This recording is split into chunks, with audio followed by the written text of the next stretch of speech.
A lot of energy is expended in trying to control things, from national politicians to local HOA Karens and seemingly everyone in between.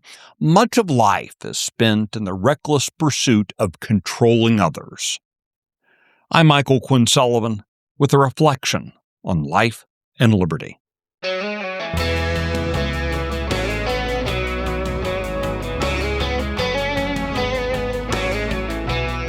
Of course, civil society does require some set of external controls on behavior.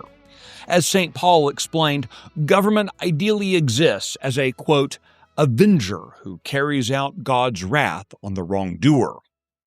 But in our daily lives, too many of us spend an inordinate amount of time trying to control everyone around us, with very little to show for it except frustration and, of course, failure.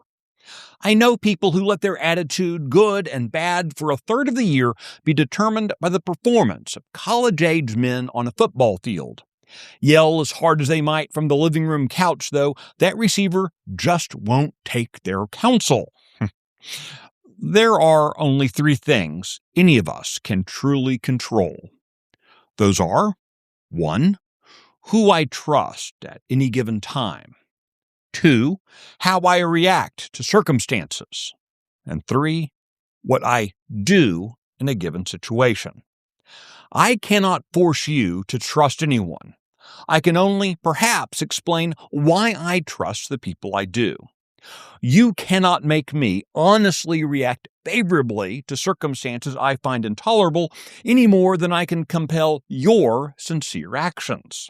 Certainly, a sword dangling over my head might compel me to reassess things, even if only temporarily. But even then, a great many people have, despite a literal gun to their head, chosen to retain control over themselves. Nathan Hale could have forsaken the cause of American independence and perhaps escaped the British hangman's noose. William Travis could have flown the white flag of surrender and been temporarily feted by the Mexicans. Yet neither man would be fondly remembered by anyone today had they done so. Ultimately, it was both men's sense of their personal control that we celebrate, even revere to this day. They chose to make their lives count for something bigger than themselves. They did so by doing what they could in their circumstances. The stakes are much lower for most of us, but we similarly cannot delude ourselves about what is within our control. Our joy, our fulfillment must not depend on controlling others, but we can start to find a measure of peace by controlling ourselves. The circumstances of our lives may not always or ever be what we choose, but we can control what we do in them. We can cower as victims or rest in our convictions. That choice is and always remains our own.